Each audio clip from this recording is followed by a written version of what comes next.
Hey, what's going on, guys? It's me, JC, and yesterday we got a new trailer on Buried, and it gave us some insight on a bunch of new things on the map, and which we'll be releasing on Tuesday, by the way, which is awesome. It's about, I think, 5 days away. I think 5. Is that right? I don't know, but yeah, next Tuesday you're gonna have a bunch of Buried coverage from me. You're gonna have a bunch of Buried coverage, I'm sure, from a lot of other people on YouTube. But trust me, I'm not gonna do the norm and do all the what everyone else does. I'll be doing stuff of my own. But before I get to that, let's cover this new trailer and what new things we got to see this time around. So first off, we see the word Buried itself, and we're wondering, oh, it's just kind of the same scenario here. We're given the same information. But if you look to the left, a little bit, you notice that there's a teddy bear on top of a box. Now this is kind of weird because that is where the box is. That's the actual box because the light is above it. But the main thing you gotta think about is, why is the teddy bear on top of the box? Usually the teddy bear is on top of a bunch of little boxes, and that's only to show that this is a box area spawn. But usually when there's a box, there's no teddy bear when the box is there. But this time the teddy bear's on top of it when the box is there. So I wonder how it's gonna even open up when the teddy bear's on top. So I'm not sure how that's going to work. It seems pretty cool. I'm glad the teddy bear is back. But moving on to the right side of the screen, you can see the word bank at the top right. A lot of people think this is, presuming that the bank from Transit is going to come back. But you never know. Honestly, I don't think it will. But if it does, that'll make another great addition. And hopefully it does not go with the same bank system from Transit. Or that would be dumb if you had all your money. That would just completely ruin the first time experience on this map. But you know what I mean. I hope they bring back the sharing your points experience, because that honestly was the best part about the bank. It really doesn't bother me that much about getting money out of the bank, because it kind of ruins the fun. And first off, Transit was a terrible map in my opinion anyways, so I never really wanted to play the map. But the best part about it was the fact that you could use your Galvanuckles and trade points with people, or you give them points. That's honestly the best part. But moving on to the next picture, we see the haunted mansion / house / whatever you want to call it. I already went over this before. And if you can notice right there in the center, that is not a normal person standing there. That is actually a ghost. In the next picture, you can see her a lot close up. No, I do not think this is Samantha. That's a little bit... come on, guys. It can't be Samantha. There's no way. First off, she's in Richtofen's body on Moon somewhere. It just wouldn't happen, all right? You wouldn't be shooting her anyways. And, this picture that we see right here, we see a closer-up view of the teddy bear on top of the box. And you can tell it is the box, and you see the zombies walking by. The zombies have a bunch of nice little cowboy outfits on and whatnot. But if you guys notice in the building where the box is, if you notice in the top floor, you can see there's a green light next to the rocks up there, if you can see that. I hope you can. But anyways, yeah, this is most likely sleight of hand, just because usually the glows of the perk machines go through the walls. It's just what happens with making maps and with the lighting effects they do on the perk machines. They always go through the walls. If you ever looked at Mule Kick and stuff, when they were added to the maps, you can see the glow through the walls, and I'm pretty sure that has to be sleight of hand right there in the second story of that building. But yeah, this map actually looks a lot bigger than I thought. It has it has second stories on the main road, I guess, and it has the mansion. It has a church. There's a lot of stuff to this map. There's mine shafts. But continuing on, we see it. You can shoot the ghost, whatever her name is, whatever it is. It is a ghost. What else can it be? It seems like an older woman. I don't know what that has to do with anything, but it probably has something to do with the Easter egg. But we'll figure that out next week, I'm sure. Rustman takes her out in a couple hits, so it's probably not going to be that hard to shoot. It's just going to be a little annoyance, I guess. But I'm just trying to figure out if she's going to take your perks if she gets near you. What's going to happen? Is she going to take your weapon? Is she going to take your perks?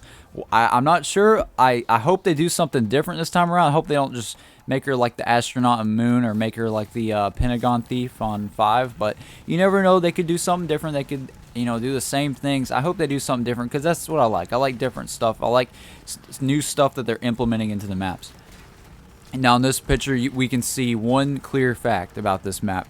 This is going to be a close quarters map, and that is great to me. I love close quarters maps. I love tight corners, a lot of tight spots where you can't train as much. There's obviously going to be like a big hallway, or not hallway, but it's going to be like a big open lane in the center of the map. If you haven't been able to tell already, but the fact that they've got these little corners and little spaces on the side really gives me hope that this map's going to be pretty awesome. And I hope that it's like Shangri-La and that there's a bunch of tight corners and it's really hard and not a lot of people are going to go to like round 100, alright? But moving on to the next picture, we see that Marlton is actually in a church because you can see the podium, you can see the glass behind him, so he's actually in a church. That's about all we get out of this. You can see the ray gun and how big it is now. It's a little bit bigger than the ray gun. It's kind of like extended. But yeah, but now here's an important picture right here. Now, this picture is got like two major things in it. It has like two major things, right? You have one fact is that the ray gun does shoot through one, like it has collateral damage. It shoots through a whole train of zombies, like they said, and you can see that happening right here. You can see literally the bolt fly through two guys at once. Another thing, if you guys notice in the background, Treyarch has blurred the background out because I guess they want to show you the ray gun, or they don't want to show you what's in the background.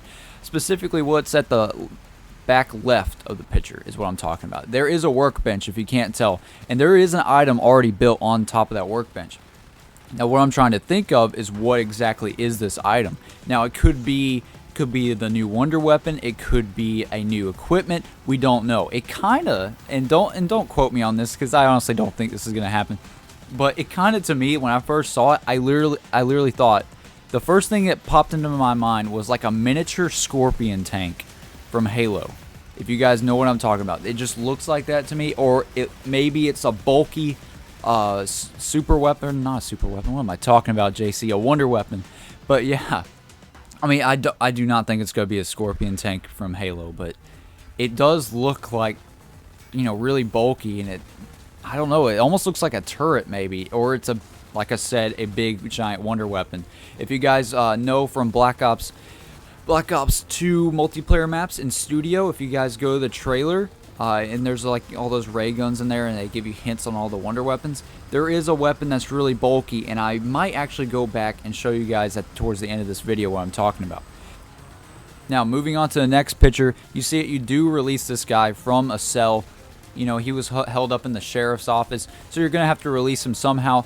A few things I noticed is that there's like a glowing bottle in the background. I don't know if that's just a lighting effect or what that is exactly, a key, I'm not sure. But another thing that you notice is that he is way taller. I mean way taller than all of our characters.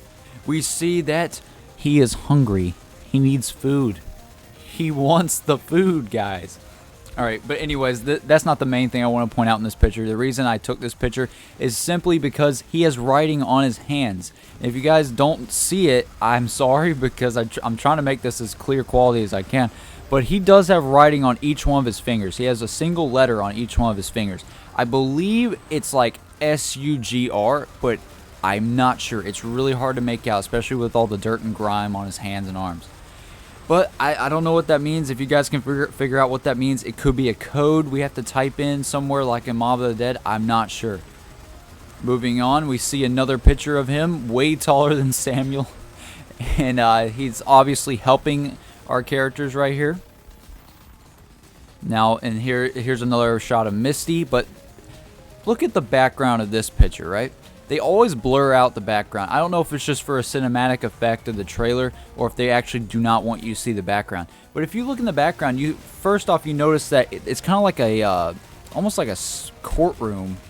Like, it's almost set up like a courtroom. I know it sounds weird, but that's what it looks like to me. You got like that one table, and you got like two little smaller tables, but behind there is like two pictures, and you see one of them looks like a person. Now, don't get me wrong, I have no idea who this could be. I'm not saying it's anyone. It could have something to do with the story, it could have something to do with the Easter egg, we don't know. But there's also another picture of some sort of object. It could be the Tower of Babel, again, as another picture. I don't know why they keep bringing it up, though, because it's been in Mob of the Dead, it's been in Transit, the same picture's been like on all the maps pretty much. It's just, I don't know, I don't want them to put that picture again. We get the fact that Tower of Babel has some recognition in the storyline. But, however, if you look at the books on the ground and the books on top of the tables, they do look like the same books from the multiplayer maps, or they strike a similar resemblance to them. If you guys know what I'm talking about, like the, not the Einstein, the Frankenstein book, the Jungle Book, it kind of looks like the same coloring, and it's really familiar looking to me. So, I don't know, guys. What's your thoughts on that? Moving on, you can see here that he does get his food, and you probably do have to feed him for him to be on your side. Now, this probably means for some awesome gameplay experiences. I mean, I could see running around getting chased by zombies and like, get the food! DC, get the food! And DC picks up the candy bowl and has to go give it to him or something. I don't know. Maybe you have to place it somewhere and he goes over there and eats it. I'm not sure.